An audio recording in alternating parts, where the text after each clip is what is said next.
자, 오늘 주시는 하나님 말씀 받겠습니다. 사도행전 18장 오늘은 12절에서 17절까지 말씀을 우리가 받도록 하겠습니다. 말씀을 한 절씩 교독하여 읽겠습니다. 12절 제가 먼저 읽겠습니다.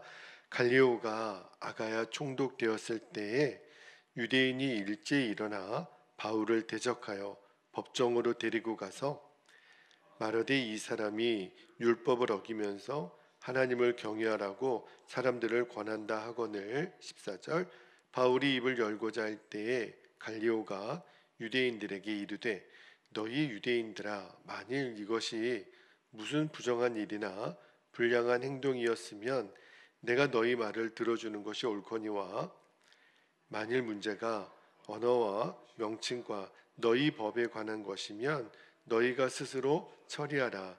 나는 이러한 일에 재판장 되기를 원하지 아니하노라 하고. 16절 그들을 법정에서 쫓아내니 모든 사람이 회당장 소스테네를 잡아 법정 앞에서 때리되 갈리오가 이 일을 상관하지 아니하니라. 아멘. 하나님 말씀입니다. 오늘 설교 제목이 끝날 때까지 끝난 것이 아니다라는 제목의 말씀을 전할게요. 오늘 여러 성경 본문이 있지만 참 오늘처럼 통쾌하고 또 재밌는 본문이 있을까, 오늘 여러분과 그 말씀을 좀 나누려고 하는데요. 오늘 본문에 보면 갈리오라고 하는 그 총독이 나오고, 그리고 예수님 당시 여러분 예수님을 살릴 수도 있고 죽을 수도 있었던 사도신경에 나오는 인물이 하나 있죠. 빌라도가. 그렇죠. 근데 이 빌라도와 이 갈리오가 어쩌면 이렇게 좀 대비되는 모습으로 나오는지 오늘 그 말씀을 좀 나눌게요. 자, 여러분 먼저 우리가 인생을 살다 보면 이 일만큼은 절대로 일어나지 않았으면 좋았을 것을 하는 그런 우리를 힘들게 하는 일이 일어날 때가 있잖아요. 성경에 대표적으로 정말 이런 일은 일어나면 안 되는데 경험을 했던 사람 중에 한 사람이 요셉이에요. 우리가 그 주일마다 창세기 강해를 하면서 요셉의 일생을 쭉 봤잖아요. 말도 안 되는 일을 요셉은 계속 겪습니다. 그런데 또 그 말도 안 되는 상황을 하나님은 또 말도 안 되는 방법으로 결국은 요셉을 애굽의 총리로 세우죠. 그런데 여러분, 만약에 요셉의 형들이나 보디발의 아내가 나중에 요셉에게 이런 말을 한다고 한번 생각해 보세요. 요셉, 너가 총리가 된 거는 내 덕인 줄 알아. 내가 너를 팔았기 때문에. 또 그 보디발의 아내가 내가 당신을 거짓으로 이렇게 밀고 했기 때문에 당신이 총리가 된 줄 나한테 오히려 감사하시오, 이러면은 여러분 요셉이 어떻게 반응했을 것 같아요? 아이고 형님들, 아이고 보디발의 아내요, 감사합니다, 이렇게 했을까요? 그럴 리는 없어요. 여러분, 만약에 요셉이 애굽으로 팔리거나 감옥에 가지 않았어도 하나님은 얼마든지 요셉을 하나님의 방법으로 애굽의 총리로 세우세요. 하나님의 계획을 회방할 수 있는 것은 없거든요. 그렇죠? 그리고 하나님은 그런 악한 방법으로 선을 이루시는 하나님이 아니세요. 오히려 악을 이용하는 대상은 마귀죠. 마귀는 늘 악한 방법으로 하나님의 자녀들을 괴롭히고 우리의 꿈을 무너뜨리려고 하는 거잖아요. 그러니까 요셉이 꿈을 꿨어요. 그런데 마귀는 콧방귀도 안 뀌는 거죠. 야, 네가 꿈처럼 될 줄 알아? 그리고 얼마나 요셉을 그렇게 괴롭힙니까? 근데 여러분, 우리 하나님이 어떤 하나님이시냐면 하나님은 그 악도 선으로 바꾸시는 하나님이시라는 거예요. 그게 오늘 설교의 핵심입니다. 여러분, 그 바울이 고린도 갈 때도 그랬고 고린도에서 처음 사역할 때만 해도 그가 고린도 교회 편지를 보낸 걸 보면 약하고 두려워 떨었다고 했었잖아요. 그런데 그런 두려움이 있을 때 어제 그 말씀을 나눴잖아요. 바울이 주의 음성을 듣는 거예요. 자, 사도행전 18장 9절 10절에 보면 어떤 음성을 듣냐면 하나님이 바울에게 말씀합니다. 두려워하지 말며 침묵하지 말고 말하라. 내가 너와 함께 있음에 어떤 사람도 너를 대적하여 해롭게 할 자가 없을 것이니 이는 이 성중에 내 백성이 많음이라. 그러니까 바울은 이 말씀을 붙잡아요. 그리고 1년 반 동안 너무너무 멋지게 고린도에서의 사역을 승리를 하죠. 자, 그런데 이어지는 오늘 본문에 보면 고린도에서의 사역이 거의 끝나갈 무렵에 아주 재미있는 해프닝 하나가 일어나는 거예요. 갈리오라고 하는 사람이 이제 여기 이 아가야 지방에 총독이 되었을 때 그때 일어난 일인데, 자, 고린도에 있었던 유대인들이 이 갈리오가 그 총독이 되자마자 바울을 끌고 어디로 가냐면 그 법정으로 가는 거예요. 당시의 총독은 재판권도 갖고 있었던, 빌라도가 그랬었잖아요. 그래서 이 바울을 끌고 갈리오 법정으로 가는데 당시에 1년 반 동안 고린도에서 바울이 복음을 전하고 교회가 세워졌단 말입니다. 그러니까 유대인들은 싫은 거예요. 꼴도 보기 싫은 거예요. 그래서 잘 됐다. 총독이 바뀌었으니까 이 바울을 모함해서 법정으로 끌고 가자. 그래서 바울을 공격할 기회를 계속 찾다가 총독이 바뀌니까 절호의 찬스라고 생각했죠. 왜냐하면 새로 부임하는 총독들은요, 그 지방에 사람들의 마음을 얻으려고 잘잘못을 떠나서 다수의 이야기를, 다수의 편을 들어주는 게 관례였다는 거예요. 그죠? 그러니까 잘 됐다. 이 고린도에 있는 유대인들이 이 틈을 이용해서 아주 그냥 꼴도 보기 싫었던 바울과 교회를 없애버리자. 그랬던 거죠. 자, 그런데 그때 이 유대인들이 바울을 이제 고소한 내용이 13절에 보면 나와요. 자, 13절 볼까요? 어떤 죄목으로 고소를 했냐면 말하되 이 사람이 바울이죠. 율법을 어기면서 하나님을 경외하라고 사람들을 권한다 하거늘 그랬어요. 여기 보면 이 사람은 바울이고 율법을 어긴다 그랬을 때 이 율법은 모세 율법이 아니에요. 이 율법은 로마법을 말하는 거예요. 그러니까 지금 무슨 죄목을 뒤집어 쓰는 거냐면 지금 기독교라고 하는 불법적인 종교가 이 로마의 법을 어기면서 지금 막 사람들을 선동하고 있습니다. 이렇게 죄목으로 고소를 한 거죠. 그런데 유대인들이 이렇게 고소를 했던 근거가 있어요. 당시의 기독교는 이 로마법에 공인되지 않은 종교였다는 거예요. 그러니까 불법인 거죠. 그러니까 만약에 유대인들의 이 고소가 받아들여지면 바울은 굉장히 심각한 죄를 짓는 거예요. 그 로마의 국법을 어긴 거니까. 그죠? 그러면 교회도 굉장히 심각한 타격을 입을 수밖에 없습니다. 같이 공범이 되는 거잖아요. 그리고 만약에 이것이 이제 통과가 되면 예수님이 빌라도에게 신문을 받을 때하고 지금은 분위기가 또 달라요. 이미 기독교는 굉장히 지금 퍼져 있었고, 그런데 만약에 법을 어기는 것으로 당신은 로마의 지배 가운데 있으니까 이 과정이 고소하는 게 통과가 되면 이제 앞으로 바울은 복음을 전하는 곳마다 매번 이런 어려움을 겪게 될 거예요. 유대인들이 이 공권력을 등에 업고요, 복음을 대적하고 교회들을 핍박하는 일에 더 앞장서지 않겠습니까? 그러니까 굉장히 큰 위기 가운데 있는 건데, 근데 놀랍게도요, 여러분 이미 말씀을 우리가 읽었지만 유대인들의 예상과는 달리 전혀 다른 반전이 일어납니다. 여기 본문에 나오는 이 갈리오가요, 유대인들의 이 고소를 기각시켜 버려요. 빌라도는 밀당을 했죠. 그 예수님하고도 밀당을 했고 사람들하고도 밀당을 했지만 갈리오는 참 독특한 사람이에요.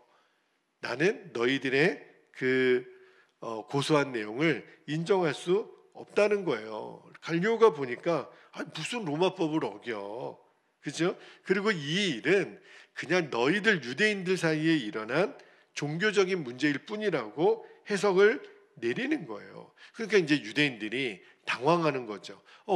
분명히 우리가 바울을 고소하면 이제 기독교를 탄압하는 그러한 과정이 될 거라고 유대인들은 기대를 했었는데, 그러니까 당황스러우니까 어떻게든 이제 갈리오를 설득해 보려고 사람들이 법정에서 나가지 않는 거예요. 그러니까 나중에 갈리오가 화가 나서 강제로 이 유대인들을 몰아냅니다. 근데 그때 굉장히 재미있는 말씀이 하나 나와요. 자, 17절 말씀을 한번 볼게요. 굉장히 흥미로운 말씀이 하나 나오는데, 자, 여기 보면 굉장히 좀 낯선 이름이 하나 나옵니다. 모든 사람이 회당장 소스테네를 잡아 법정 앞에서 때리되 갈리오가 이 일을 상관하지 아니하리라. 여러분, 빌라도의 법정에서는 사람들이 누구를 때렸어요? 예수님을 때렸죠. 그런데 이 갈리오의 법정에서는요, 여기 보면 소스테네가 누군지는 정확하게 모르겠어요. 그의 어떤 배경 설명이 없기 때문에. 그런데 회당장 소스테네라 그랬잖아요. 그러니까 이 소스테네의 역할은요, 지금 바울을 갈리오에게 고소했던 이 유대인들의 대표였을 거예요. 그죠? 그러니까 이 유대인들이 이 소스테네의 주도하에서 바울을 고소하지 않았겠습니까? 그런데 여기 보니까 소스테네를 누군가 때렸다는 거예요. 누가 때렸을까? 먼저는 성경학자들은 유대인들이 때리지 않았을까? 왜냐하면 이 갈리오의 결정에 화가 났을 거예요. 아니, 좀 제대로 좀 고소를 해서 바울을 구속시키든지 그랬으면 될 거를, 이게 기각됐으니까 이게 도대체 무슨 꼴이야. 그래서 그를 원망했던 유대인들이 때렸을 것이다 라고 추측을 하고, 또 하나는 이 재판 과정을 지켜보던 이 그 유대 감정을 갖고 있었던, 당시 고린도에 살고 있었던 이제 헬라인들, 이방인들이죠.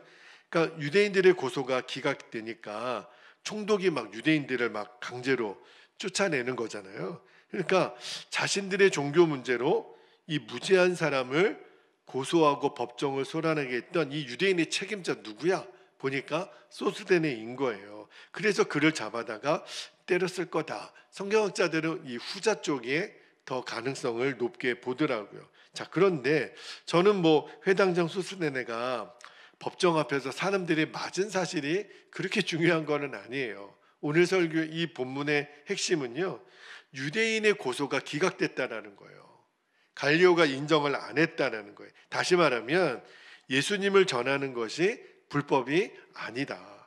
그러니까 빌라도의 법정하고는 너무 다른 결과가 일어난 거죠. 자, 그런데 저는 재미있는 게 이 17절에 나오는 이 사도행전의 저자인 누가가 왜 소스데네가 맞은 이야기를 기록을 했을까 하는 거예요.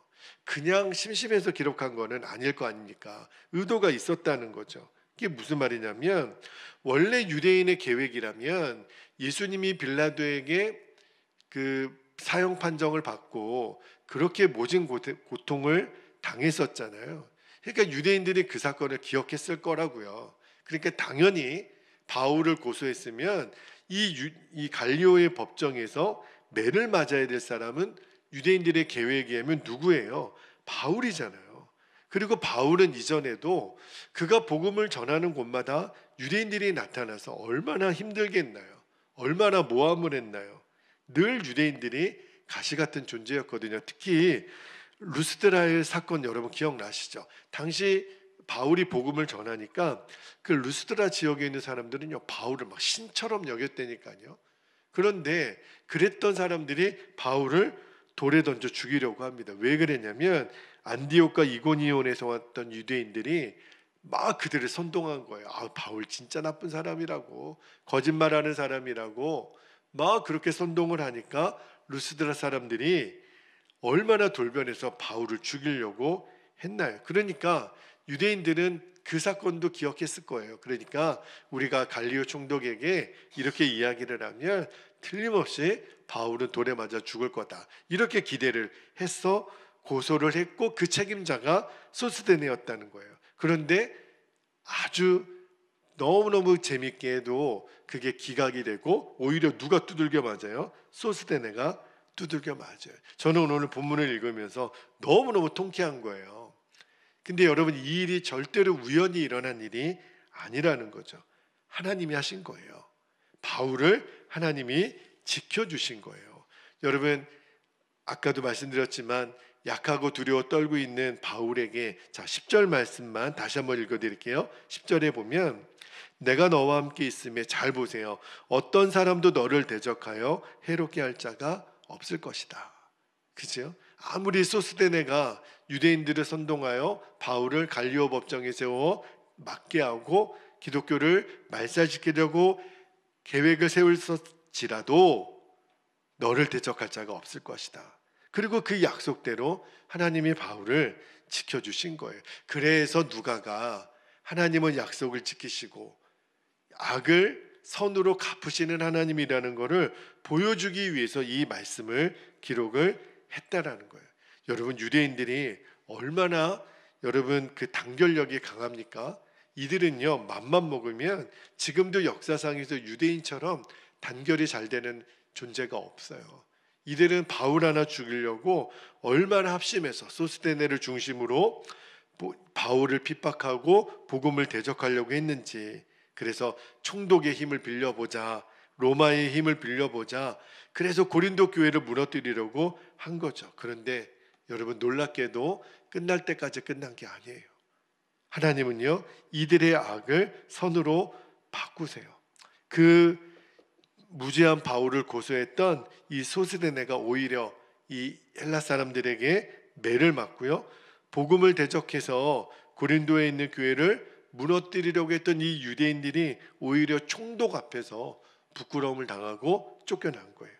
너무너무 통쾌하죠. 게다가요, 여러분, 이제 이 사건으로 인해서 이 갈리오 총독의 판결이요, 두고두고 계속해서 일어나는 유대인들의 이 고소에 큰 방패막이가 됩니다. 이제 기독교를 대놓고 핍박할 수 없게 된 이제 방패가 생긴 거예요. 아마도 계속해서 유대인들은 지금까지도 그랬던 것처럼 바울이 가는 곳마다 따라다니며 복음을 대적하고 바울을 핍박하겠죠. 그런데 오늘 어떤 일이 벌어졌냐면 갈리오 법정에서 이제 바울을 고소해서 공권력으로 아주 대대적인 핍박을 하려고 했었거든요. 그런데 이제는 그게 수포로 돌아간 거예요. 왜? 전례가 생긴 거예요. 너희들이 왜 기독교를 핍박하느냐는 거예요. 이제 바울이 복음을 전하는 것으로 문제 삼아서 이제 이들이 고소할 건수가 없어지게 된 거예요. 너무너무 놀랍죠. 여러분, 유대인들의 계획은 다시는 복음을 전하지 못하게 바울을 회방하려고 했는 건데, 이제 오히려 바울로 하여금 마음껏 복음을 전할 수 있는 길을 열어준 꼴이 된 거예요. 너무너무 기가 막힌 사건인 거죠. 여러분, 실제로 나중에 이제 네로 왕제가 기독교를 대대적으로 핍박합니다. 물론 그런 일들은 일어났지만, 그러나 그 전까지는요, 이 바울을 비롯한 전도자들이 어려움 없이 복음을 전하게 돼요. 이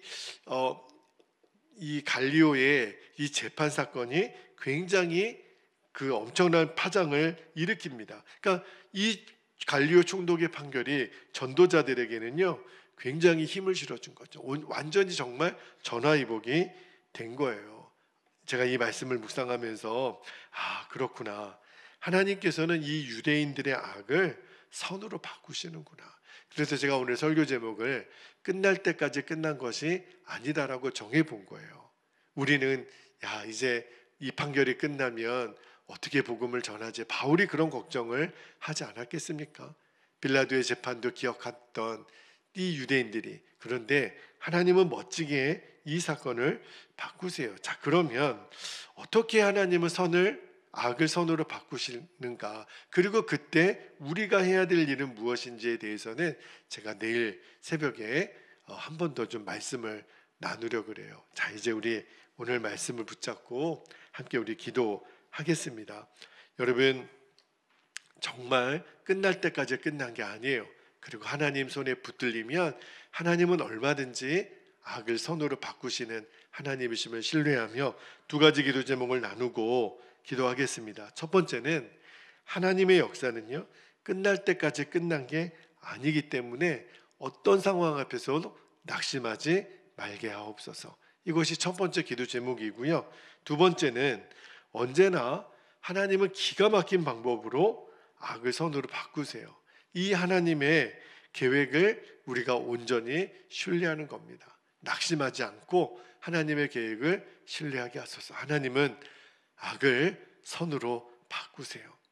요셉에게 일어났던 사건을, 바울에게 일어났던 사건을 우리들이 기억하며, 주님, 오늘도 우리가 하나님의 계획을 신뢰합니다.